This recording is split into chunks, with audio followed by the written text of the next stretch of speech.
Welcome back, ladies and gentlemen, to the Whatnauts review show number 160.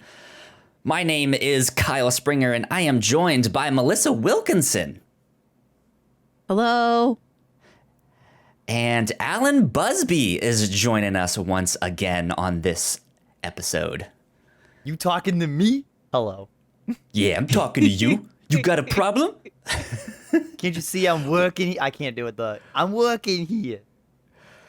Welcome back indeed. If you guys did not know, the Whatnauts review show is our weekly book club style podcast where each week we have a different story to talk about, covering all sorts of different genres and mediums, and there is bound to be something for everyone.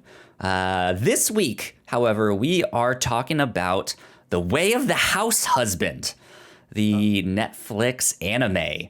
It's a really short one. It's only five episodes long, and they're really short. But yeah, this was something that Alan suggested. And I'm telling you, even though these episodes are short, because they're so fun to watch, it feels like they fly by even faster. Yeah. They really do. They really do. So my first question is, how are you? How you doing? Pretty good. I mean, I was Alan today. It's Sunday. It's Sunday, you know. It's Sunday, you know. Monday's tomorrow, you know, the Monday blues, but it's not Monday yet. It's Sunday. Do you have some exciting plans for the rest of the day? I mean, I was probably gonna go to a Digimon card game tournament, but Oh. we'll see. Interesting. There you go. That sounds fun. I don't think I've ever bought Digimon cards. I have Pokemon and Yu-Gi-Oh! And I have some Japanese Pokemon cards and Japanese Yu-Gi-Oh! Cards, but I truly think from growing up, I've Digimon. collected so many card games. When I was really young, I had like a couple of the OG Digimon cards that I was way too young to understand literally anything going on. Then I collected Yu-Gi-Oh! For a while with my dad when I was younger. Then because I was still young, so I didn't understand the value of cards yet. So I was just like, ooh, cool, pretty art. So like I just look, I like to look at them, and that was it. Shiny. And then I lost my Yu-Gi-Oh! Cards, so then I fell off of that. Then, get this, for a while, me and my cousin collected the Naruto cards. Oh, okay. I didn't even know they had Naruto cards. They did. Then I very loosely collected Pokemon for like a minute, and by that I mean like I built one deck to play with a friend, and now I collect Digimon. So you know, cool. When will I collect Dragon Ball Z? Dragon Ball Z's got to be next. One day. Melissa, how are you? How's your weekend been? I'm doing okay. Went to a little produce store yesterday, bought exotic fruits, and also just a lot of caramel corn. I'm mostly gonna eat the caramel corn. Sounds good to me. But it's caramel. It's caramel. I usually do say caramel, but I don't know. When it comes to the popcorn, I don't like it's caramel for me in that context. I think because the word caramel, like when you pronounce it like that, it sounds crunchier than when you say caramel. Yeah. I always call it caramel, but I'm actually not a fan of caramel. But I've always called it caramel. Like it's always caramel apples, caramel popcorn. I mean, it's more syllables, so you know, I technically shouldn't say it because it's not actually efficient to say. Well, I think that is like when you look at the word and how it's spelled. I think it should be caramel, like you said. That's what I say most of the time, but I don't know. Yeah. Caramel just sounds like a word you can crunch down on, like the popcorn. Yeah, Caramel crunch. I get it. I see it. I respect it. There you go. Yesterday, I ventured out into the world for the first time on my own, doing things because I'm fully vaccinated. This was the first week that I could have gone out and done all of that stuff. And yesterday, I went out to my local comic book store, bought my comics, did all that stuff, started walking around campus, all of that stuff. Stopped by the grocery store, pick up a snack, walked back. It was good. But I am sore today. That was a lot of walking, and I had a bunch of stuff in my backpack from all the stuff I bought at the comic book store. So I had a whole bunch of extra weight. So it was just like my like legs hurt right now. So that's me. That's what I've been up to. That's so strange to me. Like I guess because I've had like last year when the pandemic hit, my work shut down for like 3 to 3.5, 4 weeks, but then they opened back up, so we had to keep going to work. So like I never had this like long period of like not going anywhere because I still had to go to work. So like I still like went places like last year and this year. So like the only thing that was weird yesterday is like because of the fully vaccination thing, going downtown, oh my God, there were people everywhere. Yeah. Like, so wow, there were so many people. There was. Yeah, in the comic book store, I got there and there was like, I don't know, 6 people in there. And it's a small shop. So like 6 people was like, wow, it's packed in here. My shop was still packed. They had to have the line because they still have like a max capacity. Interesting. Okay. Yeah. Okay. Well, there you go. Max is like 9 people. There you go. Way of the Househusband. Let's start talking about that. Alan, how did you find out and hear about this? That's what I want to know first. See, it's actually a very underwhelming story because Amy, I don't really watch any TV, so I never find anything. As I'll mention, like I got to Invincible super late, finished it way after the initial hype of it came and went. But since Amy scrolls through our Hulu or our Netflix, she'll scroll through it all the time to look for shows to watch and all kinds of things. And you know how Netflix has like this thing of like, it'll show you trailers of stuff that isn't out yet that you can like add it to your list to remind you when it releases. Yeah, she saw the Way of the Househusband on there. We watched the kind of trailer that they give you for it, and I think it was like 3-4 weeks before it came out, and we were like, oh my God, this looks hilarious and this looks so funny. Yeah, add this to the list. Let's remind us we're gonna watch this when it comes out. And that's literally how we found it. Was Amy was just scrolling through and she was just watching trailers of stuff. Good stuff. Yeah, I saw it on Netflix when it came out. I saw that one scene where they have the like glasses with the fake nose at the birthday party, and I'm like, what in the world is this? This looks so weird. It looks so funny. So here we are talking about this. Melissa, have you heard of this? Did you see this when it came out on Netflix and stuff like that? No, I don't. I was told about it. It was a manga to begin with, and my brother James has been really into it, and he watched the anime and he watched the live action adaptation. Yeah. I don't know where that is, how that goes.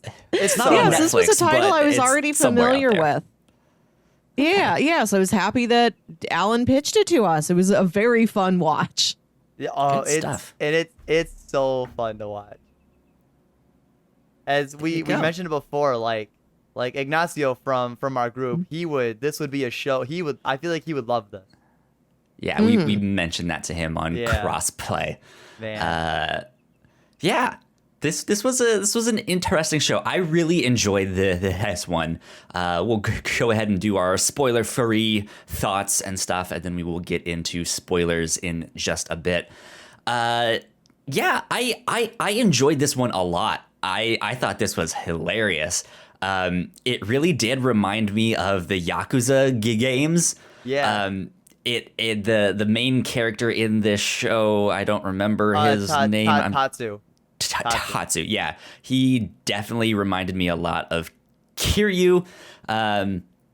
And yeah, just the way that they kind of juxtapose this like boring, mundane like house life where he's like cooking or shopping or decorating for a birthday or stuff like that, mixed with the like rival Yakuza members that like don't know that he's retired and is doing this thing.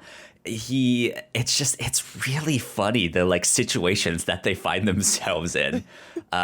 So yeah, I enjoyed this a lot. I was not expecting it to be like shorter skits. I thought it was gonna be like more full length stuff, but as well as it's 5 episodes on Netflix, but it covers like in the show itself, it's like 30 episodes. Yeah. Like 30 skits worth of like scenario. Yeah, I also Wikipedia says this was like in original net animation, so I'm wondering if it released in Japan as those shorter skits first, and then and then they kind of like compiled it together. Yeah, something like that. But yeah, it was a lot of fun. It was a lot of fun indeed. That makes sense that it was a net anime because it does look almost like a motion comic at some points. Like it's got very limited animation a lot of the time. Yeah, well, so I know when it came out, right? So when this came out, like Amy and I watched almost all of it. We watched 4 of the 7 episodes or whatever it is. We only had like 3 left. And then we stopped watching for a bit because I wanted to do it for this, and I was gonna like wait or go back and rewatch it. But then like I saw some people complain that the animation style they didn't like and they didn't think it was very good. Amy and I both agreed last time we finished it that we like the anime. Like it takes a minute to get used to the animation style, that it's not full motion. But I'm glad it's not, because I feel like it wouldn't be as funny if it was full motion. Yeah, I could see that. I can see that. Yeah, we'll I feel like the way it is more when we're in to spoilers. Yeah, and stuff there. But yeah, I can see that for sure. Yeah, man. And the show being so full of like misunderstandings just adds to the humor all the time. Absolutely. Melissa, what did you think? Did you guys watch it in English? Yeah. I did watch it in English. Yeah, that's how the first episode started. And I really liked the main actor's voice. I thought it was funny. I didn't want to change it. I watched it in Japanese. I watched it subbed. So of course he did. Of course I did. Yeah. It was really funny because he's speaking in Japanese the whole time, and he has this really deep voice. It's really intimidating. And then there's those 2 scenes where he's singing "Happy Birthday." It's the funniest thing in the world because he sings it in English, and it's just this "Happy Birthday" to. It's really funny. The English voice actor does a great job too, as Melissa said. Like he does have that kind of like lower, like more hyper serious voice. Yeah. Which works in English so well. But yeah, sorry, Melissa, go ahead. No, I thought the dub voice was very funny. Yeah, this was great, especially after, the last thing we watched on the review show was Dark, which contains, in 10 episodes, I think 2 jokes altogether. Yeah, so to watch something that's it's nothing but jokes. This was a great break. Yeah, I thought it was sweet. I thought it was they really did a lot with the premise they set out, that this ex-yakuza hitman who's nicknamed the Immortal Dragon because it seems like nobody can kill him.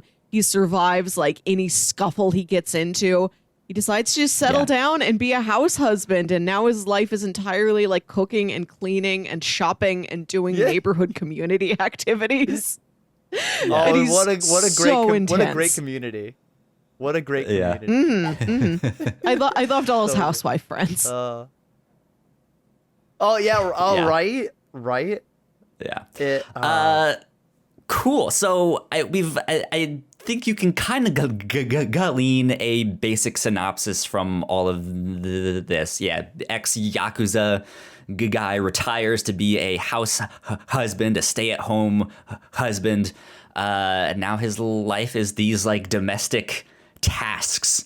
There's people who don't know that he's retired yet, so his life still clashes with the yakuza every now and then, but that's kind of it. It's these like 2-minute long skits, but there's like 6 or 7 skits in like one thing.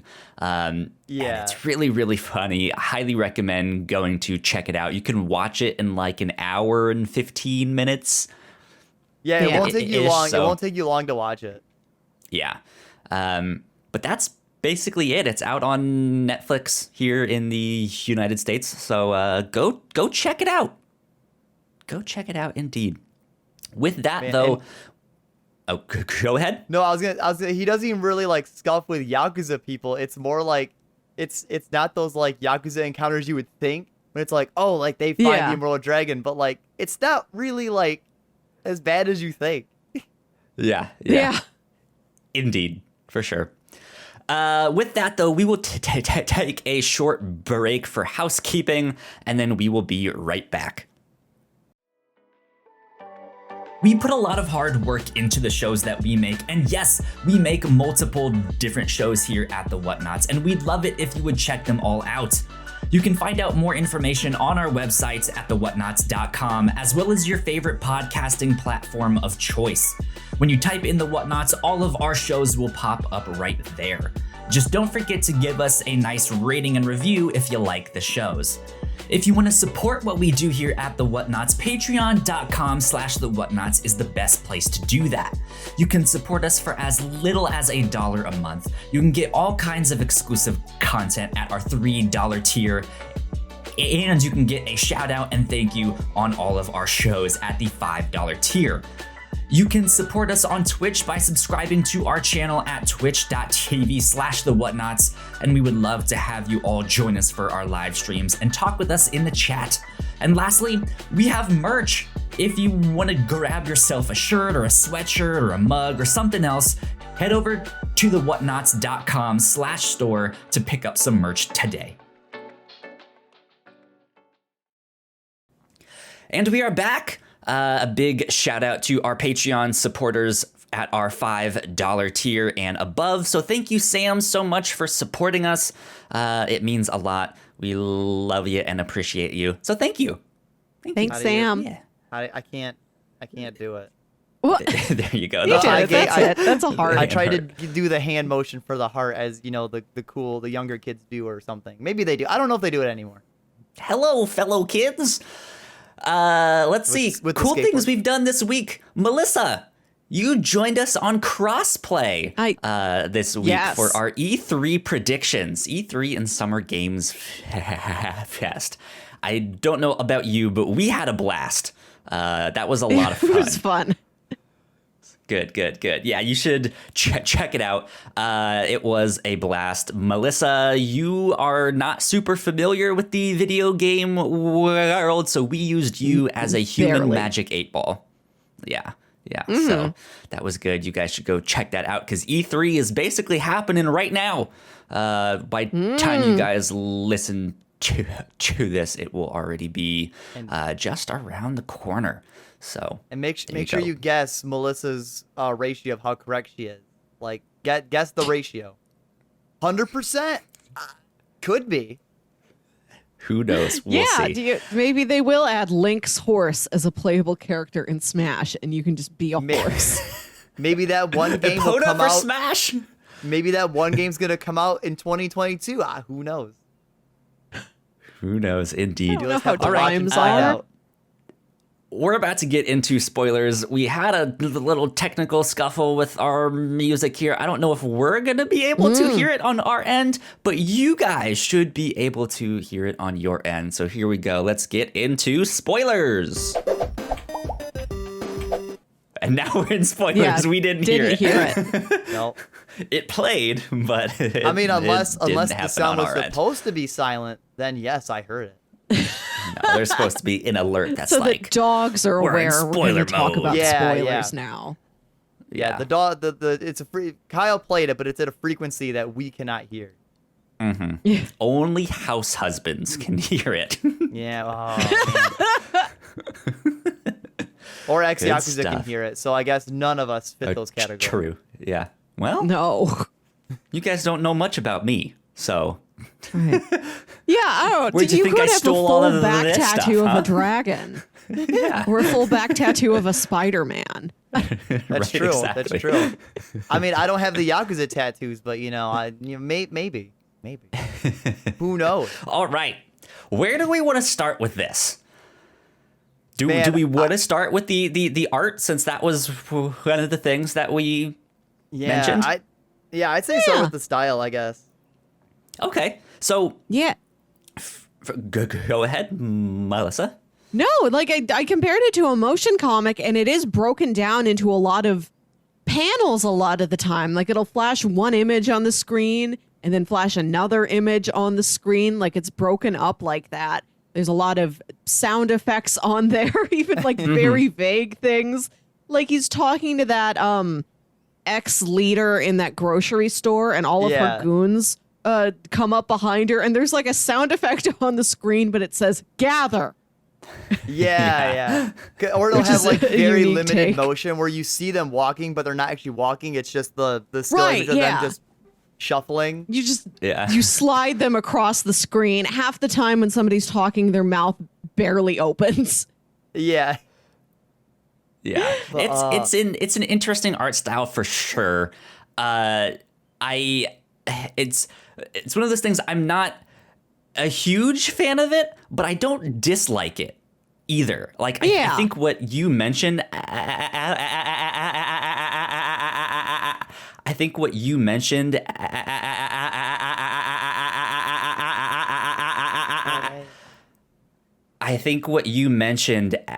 Alan, like really made sense. That like it works for what they're trying to do, and I think at the end of the day it makes it funnier because it's that. So yeah, I ended up enjoying it, and I think it is an interesting take on comics of like how do you translate a comic into an animated thing. Because I've seen TV shows and stuff that are based off of comics that try to do the like scene transitions where they will like, okay, that was one panel and we're zooming out and going into another panel and that's the next scene. And that's like, that's kind of cheesy. Yeah. Well, or stuff like that. But I kind of like this because it felt like it was a comic. It felt like these were stills that they were like, okay, if this still could move, what would it kind of look like?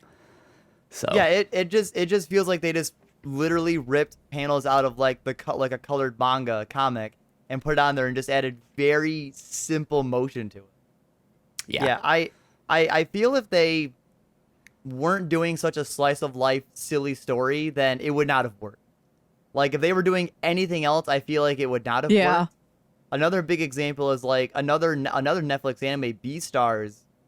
Melissa, for you and you haven't seen that one, but the main character of Beastars is also Tatsu from Househusband, which is pretty cool. But Beastars is a great show, but like its big problem is it's fully motion, but it's all like, what is it? It's all that 3D animation, which you can get used to it, but it definitely is fairly off-putting. So I do kind of like that we get these anime shows that try different styles, like the 3D animation, this kind of like still with some like motion in Househusband, and I like it, and I think Househusband definitely works. Like, because it like when you first see it, it's kind of like, oh, because when we saw the trailer for it on Netflix, we were like, oh, it's showing you it this way because it's just kind of splicing like popular clips together. I didn't think that was the animation of the show itself.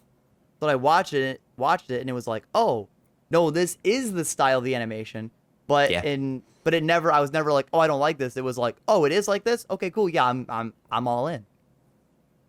It kind of reminded me of like an old Adult Swim cartoon, like one of those 15-minute things. It's like done in Flash. Like he'll just like glide across the screen, and it reminds me of like Master Shake or something. Or like Homestar Runner or something. It reminds me of what's the other Adult Swim show? The Eric and the Town Mayor or something. Oh yeah. Tom goes to the mayor. Yeah, Tom goes to the mayor. It reminds me of that because like the characters are just these kind of like silhouette drawings that just have very limited movement. Like kind of it reminded me of that too. I think what it does is it adds to the like to the drama. Like it's very over the top where it's just like everything is ridiculous that is happening, and it just makes it so much more dramatic that it's just like it heightens it, and it's just like, this is like, I might not be a fan of it initially, but I think that this was the right choice. And I think it worked. Like the big example I can see where it works is Kyle, you mentioned you like that scene where the scene that you saw the trailer with the glasses in the nose. I think it works so well because you have the perspective of the cops who are watching Tatsu do these shady things, but because they're still images, you're just seeing the still shot of Tatsu doing these suspicious things. And I think that's where it works, because if it's full motion, you're seeing everything pan. I feel like that wouldn't work, but then having them be suspicious of him, seeing Tatsu do certain things, and then having that moment where it's that image of just the cop hitting the door open, and your next still shot is just all of them at the table like, what are you doing? Oh, it's Madam Chairlady's birthday. And it works. It's so great. I mean, this homegrown something else oregano? About the visual style. Right. I love that it's these cops trailing him thinking he's dealing drugs when it is he grew basil in his garden and he's giving it to his friend. Yeah, he gave that one guy that is the plant that it is. He gave the friend the drugs, like, this is basil. You can put this in food and pizza, and well, the goods got to be in the briefcase. That's where it is. Right. This is a cover. There's more drugs underneath that. No. Like they do lay out like all the things you could use basil for, like basil is new and you haven't heard of it. Part of the visual style that I really liked is the way that Tatsu and other yakuza guys, their heads just like loll around on their necks. It's not like they've got this sort of cocky head tilt to the side. It's like like they just all the way around. They're like ghouls. Like they don't have bones. Well, then it works for Tatsu well, because when he does have his head to the side, where he has his head to the side and back, the camera also shows you like a downward perspective of him too. So it really adds to the look that he has of like making him look like he's menacing. Yeah. So when in photography, when you photograph someone from a lower angle, it makes them look taller and more powerful. So it's that mixed with the like head back, like looking down his nose, like he's navel gazing, and it's just this like, I'm powerful and intimidating, and I'm looking down at you, you know. So they just all did it so much to like such an extreme angle. It was really like, I get it. Like, it is menacing sometimes, but it happens so much that it's silly, and I think maybe that was the point of it. Yeah, I don't think it's a trope. Yeah, 'cause I don't think you're meant to take it. You're not meant to take Tatsu seriously as you get farther in, where you're like, oh, he's menacing, but then they do it so much that you're just kind of like, oh, it's funny. How is Tatsu gonna subvert our expectations of what he's gonna do? Yeah, and I like sometimes I do like how sometimes you can see his eyes through the glasses, and sometimes it won't let you see his eyes. Tatsu's delightful in that he comes in one emotional setting. Like he had to harden himself down into this like gravelly, intense, cool crime man. And like in every other scenario, like that's how he is with his wife. That's how he is with these housewives. When one of them drops off her little boy at the house for him to watch for an hour, that's how he is with the kid. That's how he is with other criminals. He comes in one flavor. It's really funny. Like one of the bits that really won me over to the show is somewhere in like the first episode where he goes to the market, and I think it's like his old friend, that blonde guy who's like following him, that like recognizes Immortal him. Dragon. He's out, and he's at the market and he's shopping. And he's just like, these cabbages are 80 cents each. Hell yeah. Hell yeah. Speaking of one quick thing, Melissa, there was what I believe to be a blatant reference to something we've watched on this show. It's the only one that I really caught, or the one that like reminded me of like, oh my god, it's this thing. So I'm wondering if there are more references to things that we just didn't catch or didn't understand. But in the first in the first one, in one of those skits, there's a skit where there's a guy selling knives. And he hates his job and stuff, and he knocks on the door to sell these knives. But then the tables are turned where this guy where Tatsu knows a lot about knives because he's been in the yakuza and all of that stuff. And this guy thinks he's gonna get killed or something by this ex yakuza guy, but instead he cooks him a meal. He's like, I want to test these knives out. Yeah, I want to test the knives out.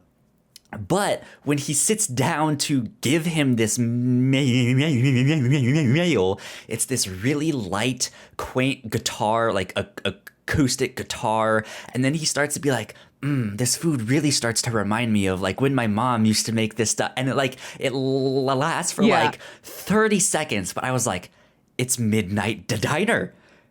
This is exactly what this is. Yeah. It's very Ratatouille is what it is. That's what I predominantly thought of. But same thing. There's some Midnight Diner in there.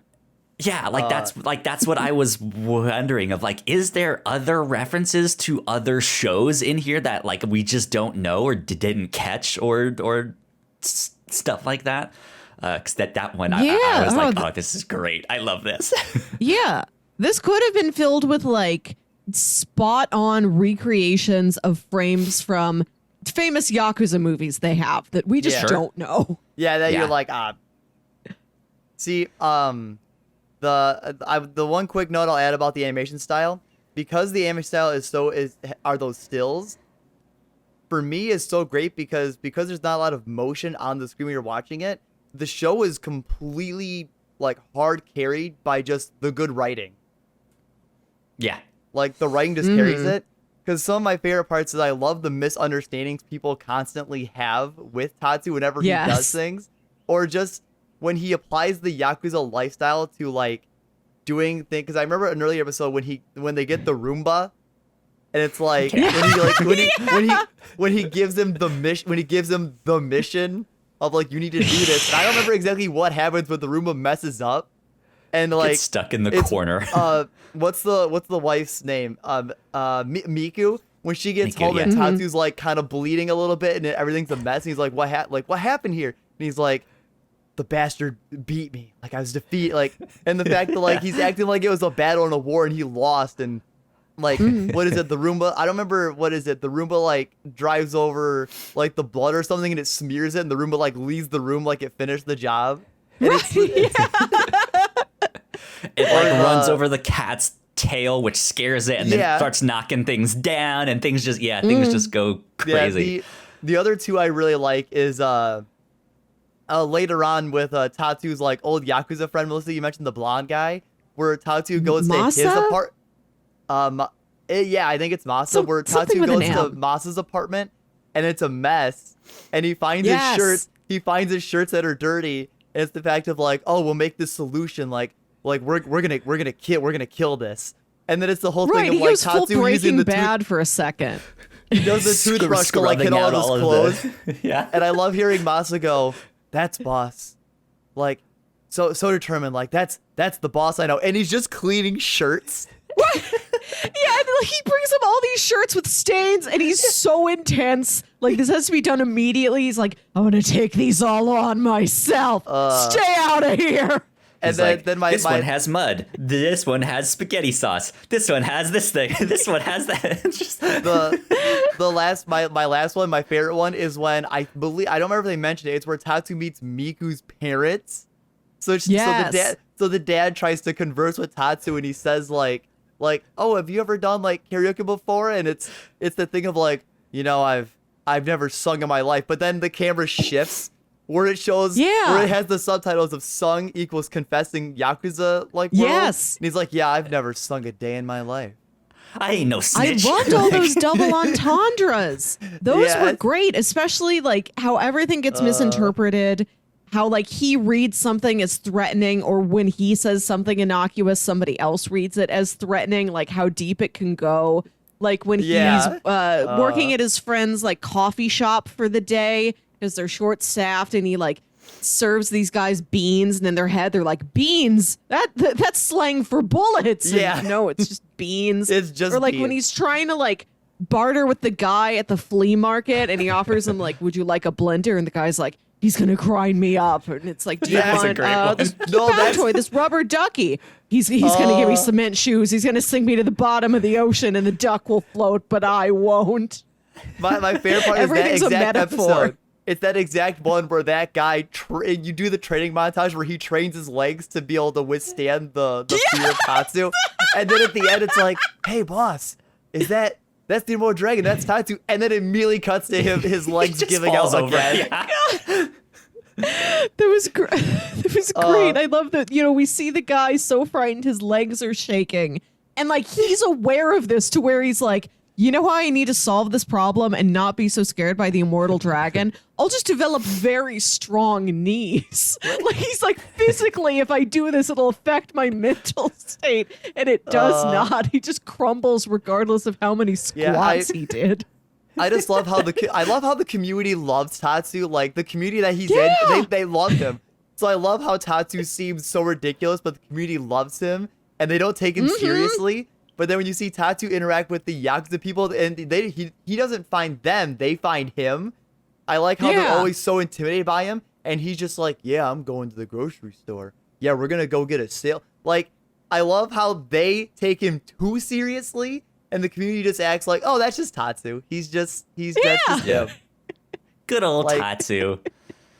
A part of me wonders how Miku somehow won him over. Like, I like how the show doesn't tell you how Miku got him, but I kind of wish it showed you. That brings up one of the next things that I wanted to talk about. I like that this is in smaller skits, and I like that this is shorter stuff. I don't necessarily want a plot.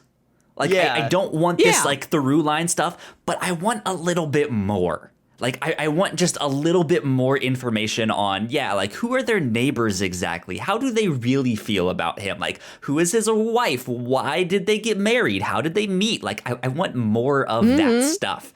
But again, I don't want, like, an actual plot of, like, like, I just want context. Here's the story. Yeah, I want, back fill me with information. I want like information from the past, but no plot for the future. Just tell me what has happened, and I don't care what is going to happen. I think I would want a skit of Miku going to her work and one of her coworkers being like obsessed of like, so you're married to whatever his nickname, like the Immortal Tiger or whoever his name was, and just like asking her like all of these questions, and it being a similar thing to like, so do you like karaoke? And like he's been like, I've never snitched a day in my life, and they're being like, so has he killed anything or something? And it is this like misinterpretation of like, well, he knows how to get these stains out, like he can do all that he stuff, kills right? so many bugs around the apartment. Yeah, he's killed all these mice, though. And just like all of the like, I want something like that where it's not actually him in one of them. That might be an interesting thing to see. I want more of the cops. You want more stuff like that cop episode. You want more stuff like that where you see it from someone else's perspective about him. Exactly. Man. I liked whenever Miku would show up, because she's used fairly sparingly. Like she's not in it as much as you would have thought she would be.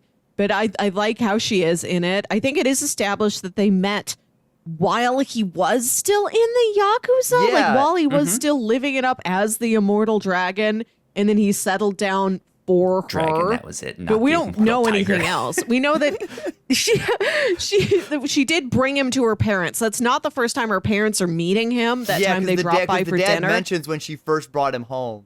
Yeah.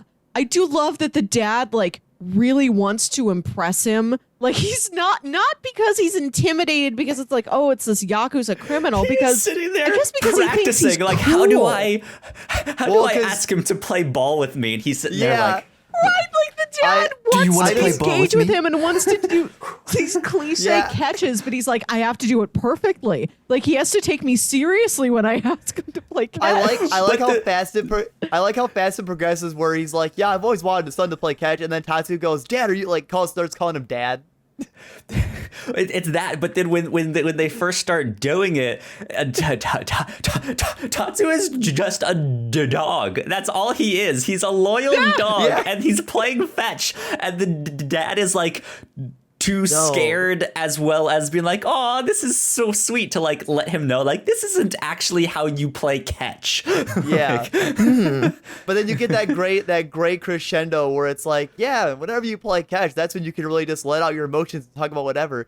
So he throws the ball and Tatsu catches it, and Tatsu's like, talk about anything, and then Tatsu throws it, and then it switches where it's like this super extreme hardcore throw, and the dad catches it, like it knocks him back, hits the tree, bleeds. And you hear Tatsu, Dad, are you all right? Yeah. Like, so good. I just do it. Oh, man. Yeah, I do agree with Melissa. Miku was not used as much, but when she is used, it's so great. Because you assume Miku knows he's the Yakuza. Like, she's the only person who's not in the Yakuza that has the best idea of how serious Tatsu is. Yeah. Because there's the episode earlier where she's like, you dress too intimidating. You need to dress more friendly and inviting to people. And then, but like, and then I like how it doesn't work. And Amy and I love the fact that everywhere he goes, Tatsu always wears the apron. And I like how all of the Yakuza bosses, all of the Yakuza bosses have some shirt with like a cute animal on it. It's like Puggy or some like crocodile thing on it. I love when he meets up with his old boss who's like, it seems like he did a time in jail, got out of jail, and is like living a quieter life. He's an older man, and he's got this dog that he loves and brings everywhere. And Tatsu like knit a sweater for the dog. He's like, it's got ribbing on the edges for style. And he just does a photo shoot in the park with this mob boss and his dog in a sweater. I like how it ends with, you're not gonna tell him that he was gonna be recruited by someone else, and he goes, no. And then it's Tatsu playing with the dogs, and this is where he belongs. Yeah. I do like earlier when he meets I don't know his name or his code name, the other like rival like big Yakuza guy that went toe to toe. Yeah, like the iron-fisted tiger or something and I like that. I like how there's only one way to settle this. And they both make food, and they do the photo shoot on Instagram, and it's like who wins, and Tatsu gets the one like.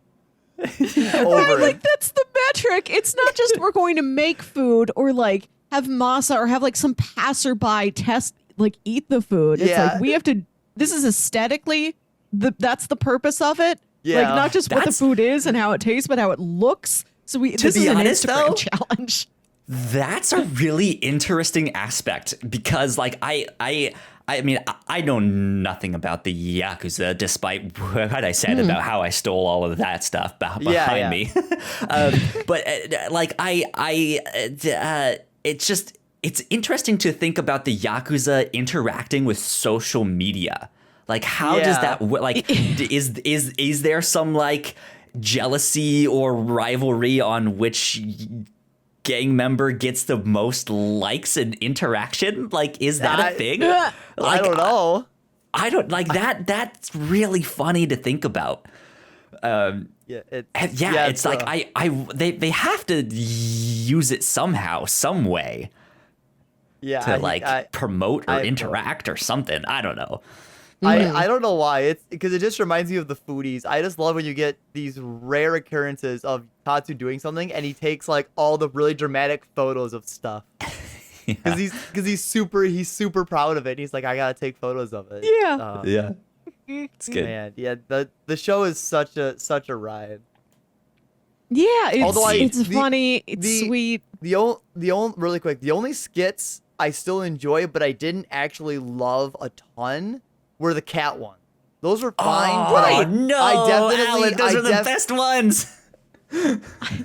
I liked like the them, but cat I feel like they when I went to go finish the show yesterday and we got no more of them, I didn't care. Like, they're still great, but I can see that. Right. Yeah. We could have I spent more time didn't in miss Tatsu with them. it. I didn't miss them. At the end of the day, they are kind of out of place. Yeah. But that is the thing. Like, I want more of that stuff. Like, how do the animals interact? What do the cops think? What do their neighbors think? What does that little small boy, like, what does he do that next day when he goes back to school? And it's like, guys, you'll never guess what happened to me, right? Like, I want more of that stuff. And I liked those skits with the cat because it gives this extra layer of like, oh, the cat has his own adventures and stuff like that. There's the one where he's trying to poop in the neighbor's yard. And it's like, you can't do that. Do what? I gotta poop. Like, well, I'm gonna do it. No, not right here. Not here. Do somewhere else. Yeah, I'll get blamed for that. I'm gonna drag you inside and you poop in my litter box. That's not a problem. It's a wonderful I like skit. the cat shorts. But I was kind of perplexed that they came. I was perplexed that they came at the end of the first two episodes. Like, I feel like they would put them later. Like, we've spent all this time just seeing the cat be around their apartment. Like, the cat's not really prevalent in any of the plots. They just happen to have a cat as another part of their domestic life. And then at the end, they're like, this is how the cat lives. I thought it was weird that the cat is like, an all cat short is like the 6th short that we get to see. Interesting. Yeah, they may have worked better if we didn't get them until like 4 or 5, and they were in the like. That's why it was weird to me because I watched it in 2 separate sessions. I watched like the first couple episodes a while, like around when it came out, and then I finished it yesterday. So I'm so far removed from when I watched the cat skits that because I'm so far removed, I didn't find myself missing them because I hadn't seen them because they're not in the latter half at all. They're only in the beginning. So maybe they would have worked better near the end. The only other thing is because there's no like plot, which I do enjoy that there's no real plot. I do feel like the show ends on just kind of like a random, just like, oh, okay. Yeah. Oh, done. Yeah, it just stops. That's the thing. I since it's original net animation.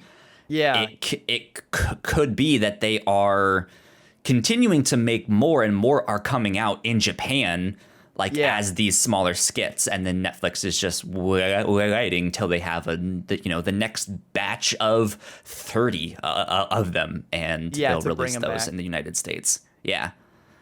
So because on the wiki for the manga it still says original run present, so like I assume they're still making it. I would honestly like another set of skits. Like I would watch it in a heartbeat. I would watch it. I don't know if I need many more. Because there isn't a plot. Like, I get it. I get the joke, right? You don't need to, like, keep doing it. But that is why I was like, give me more context. Like, expand this neighborhood. Expand this world that he lives in. If they do that, then yes, absolutely. You get the next batch that just focuses more heavily. I do kind of wish we got an episode that focused only on Masa, his friend. That would have been cool. Yeah. Like have it where Masa's now learning the way of the house husband with Tatsu, and then near the end you have an episode of Masa near the end, like just on his own. Right? Like what especially when he does Masa take with him? No, I was gonna say, like, I don't think he has a spouse. I like the idea of him learning all of these domestic skills for like a single bachelor life. Yeah, that or like how can he take these lessons and these principles back to the yakuza to help them murder someone better, right? Right, yeah. Are they able to clean a crime scene better now that Tatsu has taught him how to clean up after a kitchen? One bit of the show that I like is I don't know if you'd call her an otaku overall, but Miku has this one anime she's really into, and she like has these collectibles for it. It's called like Polycure, and it's like these cute like police girls or something. And Tatsu like knows she's into this and like wants to get her things for it, but like can't, like barely knows what the thing is. I like that we've got that reverse where like he lives this whole world that like she's aware of, but maybe she doesn't know the details. And it's the same for her. Like, and it's not about her career. It's about one of her hobbies. All we know is that she's a designer, and I don't think we exactly know what it is she designs. But she loves this one anime, and Tatsu's. Yeah, well, it has meetings. We don't know, but like Tatsu knows. Well, she loves the show. She loves this figurine. He doesn't know who the character is that the figurine is from. He's just like, don't touch the figurine. We can't drop it. It can't break. And he goes to the store to like buy her a box set. And then it's this guy at the store clerk who's like really intimidated by him. But when he asks for the DVD, he's like, well, which season do you want? Which DVD box set do you want? It comes in all these editions. Like the guy gets like a little confidence boost when he's like, oh, I know a lot about this thing and you don't. Yeah. And Tatsu goes through the whole thing to like bring home the box set. And she's so excited. And she's like, honey, this is so great. I do already have this one. Yeah. And then he's just like, I disappointed you, boss. I'm sorry. Yeah. I do like how Tatsu calls Miku boss lady. Yeah. Like, he doesn't actually call her wife or Miku. Like, he sometimes calls her Miku, but never wife. He just says boss lady. And he says that to, like, he'll say like boss man, or like he'll just call random people like boss. Yeah, like, it's his like way of showing respect of like, hey, I you're I like someone that I need to help out. I like when Miku goes on the rest of Tatsu's errands with him when he gets the stamps for the lottery to do the big dip the last day. Yeah. And I like how it's first prize is a trip to Hawaii. Oh, that'd be awesome. I can't remember what the second prize is that she'd really want. It's like a new car. And he's like the third prize is this new vacuum. I'm going for that one. Right, no, it's a vacation to Hawaii. All these great prizes, and Tatsu's like, I want the vacuum. And then it's a TV, like a 4K TV, which you imagine being an anime fan, she might also like. No, he's like, vacuum. I want the vacuum. And then instead they don't get that. They get like the fifth prize, which is a stuffed animal. And Miku's like, oh, that's super cute. Yeah. And then the guy running the contest is like, you lost, Tatsu. And he's like, no, whenever I can make the boss lady smile, that's a win. Yeah. Oh, it's so great. It's so great. Man, it was so fun. It was so fun to watch. It feels great. It just like being a slice of life. That's just what I like. I don't need it to be hyper serious or tell a message or anything else. I just love that I can just sit and enjoy it, and it's ridiculous enough, but also just so grounded in like just daily activity and everything else that I can relate to it. Yeah. Yes. But not relate to Tatsu though. Mm-hmm. Indeed. Yeah. To see a very foreign, just a very unfamiliar, unnatural character doing the exact things you would do every day. Like, yeah, I'm also excited for a sale at the grocery store. And his friends couldn't even throw him a birthday party. Tatsu had to do it all himself. They're trying. If nothing else, please go watch the subbed version of those when he sings "Happy Birthday" because it's so funny. Honestly, I'm curious. I might go back and watch it sub just to see how the sub version compares to the dub one. Mm-hmm. Yeah. I liked the dub a lot. Yeah. I mean, I haven't seen the sub to compare it to, but the dub voices were very funny. Yeah, they're very good. Especially like we said, especially Tatsu. Tatsu really nailed it. There you go. Do you guys have one thing you would change of this? Let me ask you that. If you could walk in there like the big Yakuza member you are and be like, no, we're changing this thing. Is there something you would change? Is there something you would add? Is there something you would take away? I'd just like to learn a little bit more about Miku's professional life. Like I said, she's a designer of some kind. What does she design? Professional life, okay. Yeah, does she have like a lot of jargon? Like, are they out shopping one day and she runs into some professional rival? That would be interesting. Yeah. I would see it. Maybe I just enjoyed it too much. The only thing I didn't like was I mean, Netflix skips it after you see it the first time, but the opening. I don't think that opening slaps. Okay. Better opening. I don't think the opening theme slaps. Come on. Yeah. Interesting. Okay. That's fair. I mentioned that I want just a little bit more context around things. I think it would be really fun to see one of their neighbors and like the friend that she gossips with.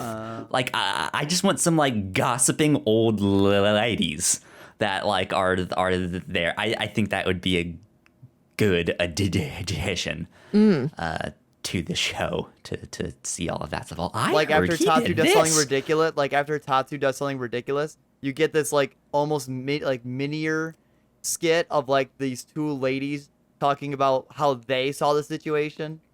Yeah, something like that, where it is this like Rashomon, like you hear like all of the different perspectives, or it is this like game of telephone that it starts out, well, like, I saw that he did this, and then someone said, well, I saw he did this, and it's something like slightly different, and then just keeps changing and changing till it gets back to the Yakuza that he did this like terrible, horrible thing. It's like, so he hasn't retired. Like, haha, we knew it. Like, he's still in the business. Yeah. Something like that, I think, would be fun. Good old there you go. Final thoughts. Loved it. Loved it. It was that's good. all I got. It's a great bang for your buck. It doesn't take a lot of time, and it's very funny. If you can get past the sort of odd, stilted animation style, like I think the writing and the dub voice acting are both very strong. Agreed. Take that, Ignacio. Yeah, so go check it out. Go watch this on Netflix. It is worth your time. All of that stuff. Melissa, you and I have to do an update. You're right. For our bingo here. So, Alan, you might not be totally aware here. The bingo card. Yeah, we do bingo as we read and watch these things. Where did my bingo card go? That's what I want to find. Here it is. Yeah, I forget what I call it. Here it is. I don't even remember what the bingo card is, so I'm curious what slots you'll be able to like fill in from this show. Yeah, so we came up with a list of 75 like movie and comic book tropes and stuff like that, and then we picked from that list to make our bingo cards. So my card is a little bit different from Melissa's. So we're trying to fill it in and get a bingo, and the winner gets a pizza. So we have a number of different things. I have one that I want to see if we can fill in here. It's maybe a little bit different than what we wrote down. Yeah. But I feel like mom in an apron yes. would really work for this one. Yes, he is. Well, he is a house husband. By mom, I pretty much meant that like trope. Right, a mom as homemaker. He is the homemaker. Yes, we can cross off mom in an apron. This is the strongest showing an apron has ever had, next to Hannibal. Yeah. his signature apron. It's great. Because you get that good contrast. You got the super serious suit with the apron. Yeah. Did we get? Oh, we did mention there was a training montage. There was the guy who was training his legs. Training, yeah. Yeah. Oh, I didn't put that one on my bingo card. Beans. Haha, I have that one. Most shows have training montage. A lot of them do. Yeah. Let's see. What else do I have here? Did we get one of Miku running out with no time to eat breakfast? I don't remember. I don't think so. I have a vague memory of that, but I could be wrong. She did leave. There was a part where she left, but I don't think she was running late. She left, and Tatsu was like he panicked, and he was like, she forgot her breakfast, so he got on the bike and chased after her. No, yeah, she didn't bring her lunch with her. Yeah. Yeah, so Tatsu had to rush so after her. Not no time to eat. Yeah, what I'm thinking of with that is that is one like that we in the thought movies of. Where somebody's made like a full breakfast spread and somebody comes out like, no, honey, I don't have time. Give me a black coffee and one toast triangle for me to have in my mouth as I run to my car. Yeah. I think that might be about it for now. That's all you grab. That's all I got. We have many weeks ahead of us. It's only June. I have one row that I'm missing 2 squares, and I have one row that I'm missing 1. So I'm very close to bingo. I will say that right now. The only thing I need to get a bingo is the sound of cicadas. I need the sound of cicadas. So yeah, we need to watch that sounds another so anime. Specific. It's for anime. It's in like he shows every up all anime, the time in anime, except for this one, apparently. But it wasn't in this one. It wasn't the cicada year. Yeah, it wasn't in this one. I'm sorry, Kyle. I brought you an anime and I couldn't get you a bingo. I'm sorry. I also need death by electrocution and a locked room mystery or episode. Maybe you'll get both. I'm really hoping for if I'm here and you're here, then who's driving the bus moment. That's a good one, yeah. Okay. That is our update for bingo. Mm-hmm. We're getting close. I think this has been a good experiment. It's fun on what we can do with our bingo here. So, okay, let's see. Now that we've done that, we got to do recommendations. So, Alan, I might start with you. Do you have something that if people enjoyed this, what else might you recommend them to go read or watch or play or do something? So the so this is, I'm going to take a little bit of a stretch here, and I'm going to tie this into my favorite anime and franchise. If you enjoy that kind of like relaxing, it's not as funny as this and it's longer. If you enjoy that slice of life aspect, I would actually recommend you read or even watch the Part 4 anime or the Part 4 manga of JoJo's Bizarre Adventure, Diamond is Unbreakable. Araki, it's not completely just funny and silly. It does have like an overarching plot in the latter half of that anime, but it definitely does have that slice of life feel where things aren't really super serious yet, and there's no like, oh, big bad guy. It's just kind of, we're meeting people, we're exploring the town that we live in, and we're getting into these wacky hijinks with people that are enemies that turn into friends. And if you continue with it, it does turn into a really interesting murder mystery. Oh. I like the sound of that. So you get murder mystery and slice of life aspect. JoJo's Part 4, Diamond is Unbreakable. Cool. Good stuff. Yeah. Melissa, do you have any recommendations? Yeah, the concept of trying to live, just trying to have an apartment and go shopping and cook food while there's some other possibly nefarious things going on in the background, and that's the context you come from when you're trying to solve everyday problems. that reminded me of The Devil is a Part-Timer, which is another anime we watched about a devil that comes from another dimension to modern day Japan, and he's stuck there and he has to figure out how to live. So he gets a job at a McDonald's. A McDonald's. And it's about him. Yeah, a beautiful fake McDonald's. I love a fake McDonald's. Supposedly, sometime this year or in the future, that anime is going to get a season 2. Season 2, yeah. It took forever. But Good. wow. It took literally a long forever. time.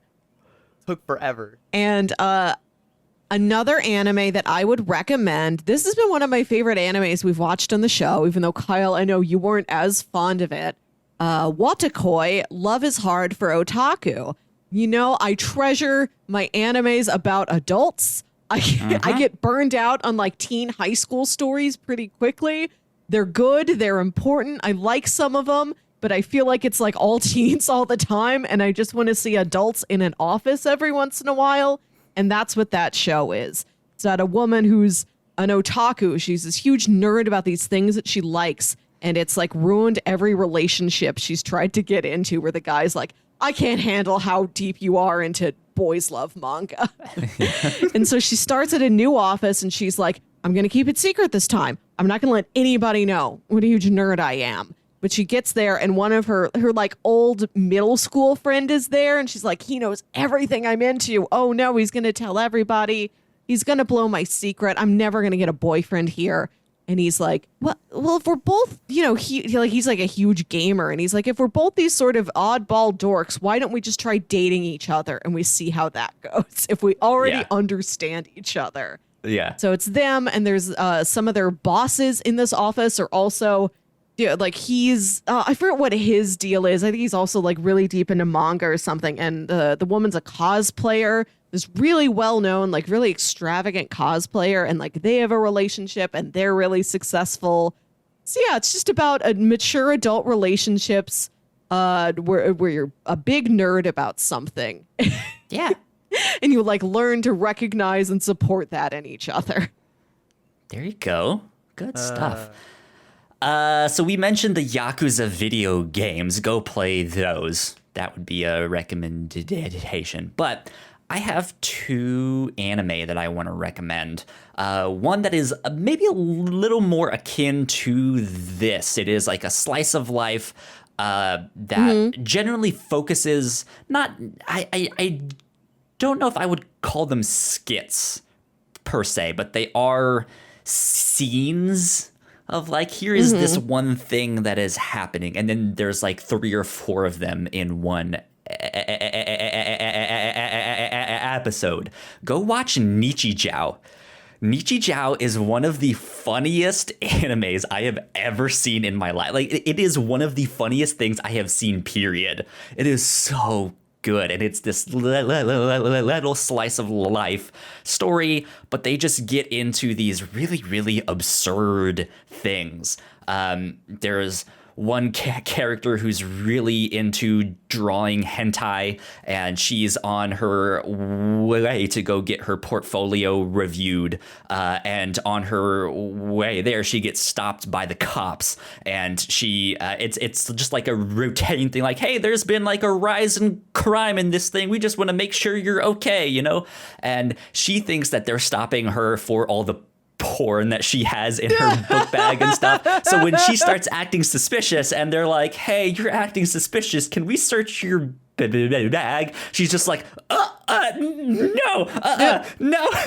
So it's please don't. Yeah, it's absurd stuff like that, and she starts like hiding them and wrestling them and body slamming them and stuff. It's great. It's wonderful. Please go watch that. And then the second one is also more of a slice of life. It's definitely a comedy. And it is, I think, maybe one of my favorite animes, period. It's Shin-chan. Crayon Shin-chan. Yeah. It is about this young kid. He's, I don't know, maybe like 5 at the most. The art style is more of what you would imagine like a young child a young child drawing, but it is crude. He makes dick jokes and fart jokes and all sorts of stuff, and it is one of the funniest things ever. So please go watch that as well. I remember Shin-Chan from like Adult Swim like a long time ago, right? Shin-Chan is great. I love it. Yeah.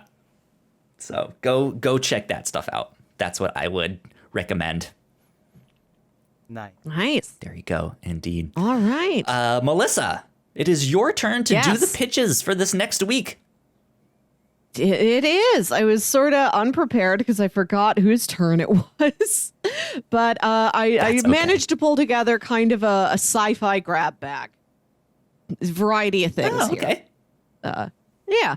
Pitch number 1. This is a movie I've been curious about for a while. It is Sunshine.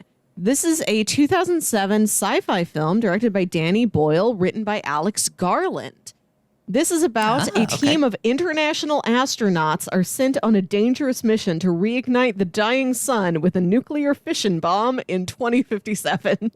I knew that this movie had Chris Evans, post Johnny Storm, pre Steve Rogers. But I looked it up on IMDb. We got Chris Evans. We got Rose Byrne, Cillian Murphy, who I love. Michelle Yeoh, Hiroyuki Sanada, Benedict Wong, Mark Strong. Really interesting cast that this movie has. Benedict Wong is great. I've heard that this is... Yeah, I've heard that this is good, but I've never heard very much about it. It just seems like an interesting sci-fi premise. Like, we're going to send this interesting group up there to kick the sun back into gear. Make the sun sunnier. Yeah, Alex Garland seems to do those, like, really hard but niche sci-fi things. Yes. That I like a lot. So that's a good one. Cool. Mm-hmm. Pitch number 2 is another movie that's sort of been in my back pocket for a while, trying to find a place where I could pitch it.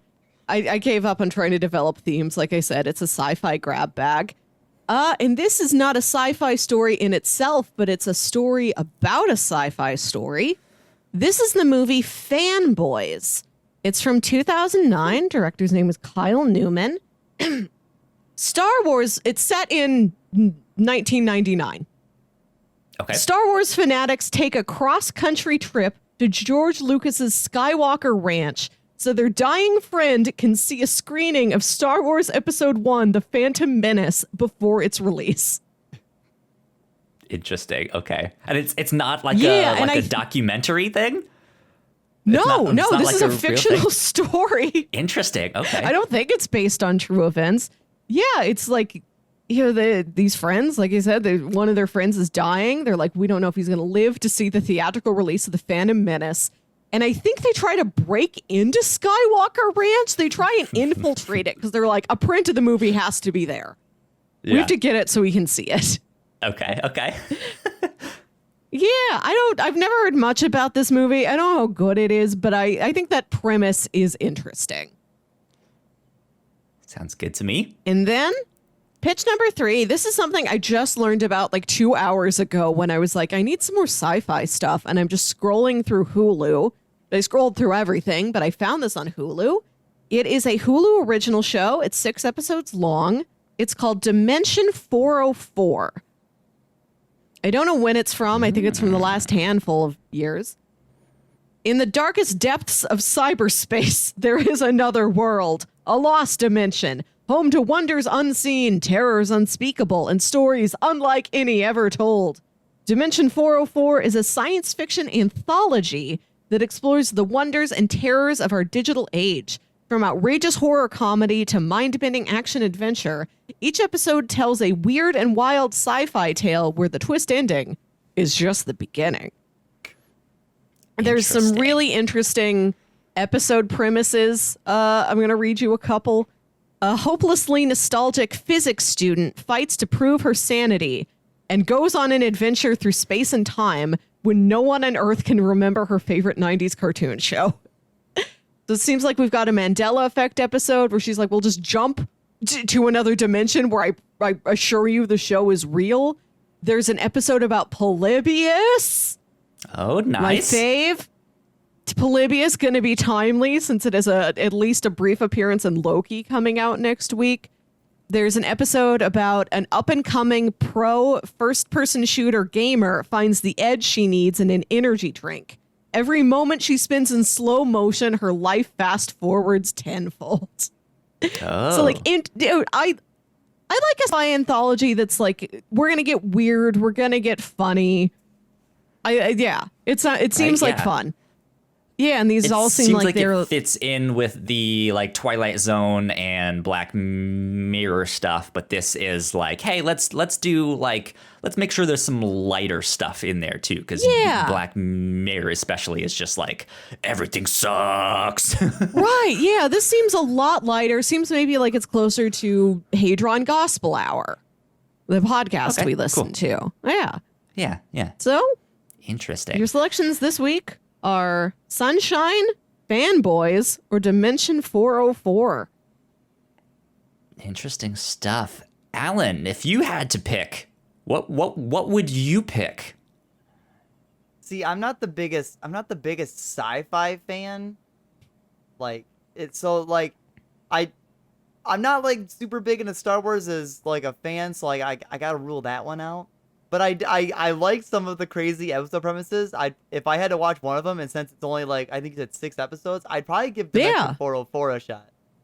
Interesting. Because I really want to know about this girl that when she's in slow-mo, her life goes faster. But like, I want to know how that works. Interesting. Yeah, I think I'm kind of interested in the same thing. The anthology thing sounds interesting. Like there's a good, like you said, a sci-fi grab bag, and this is actually a sci-fi grab bag.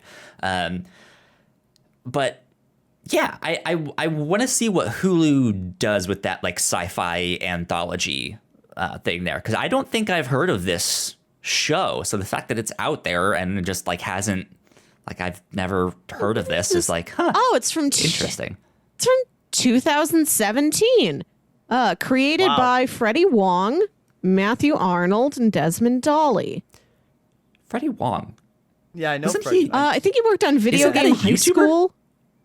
Yeah. Isn't he a YouTuber? Yeah, I believe Freddie Wong's a YouTuber.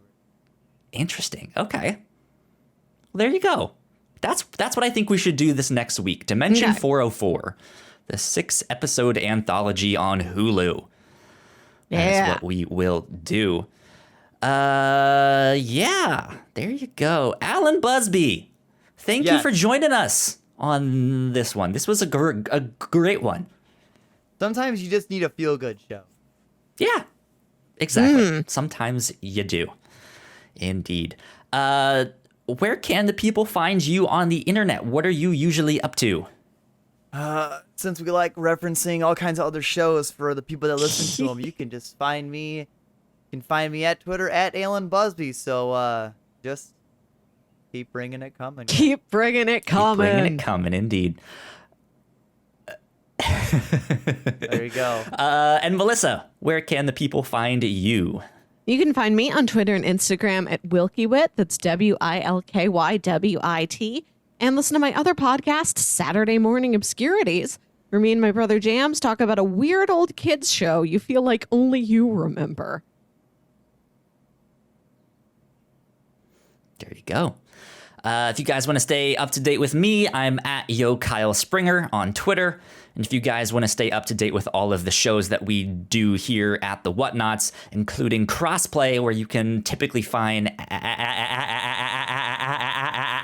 Alan, we are at the Whatnauts on Twitter. So go like, share, subscribe, do all of that stuff. With that, though, I think that will wrap us up for this week. And we will see you all next time for Dimension 404. Thanks, guys. Bye. It's not found. It's not found. We'll find it next week. There you go. Indeed.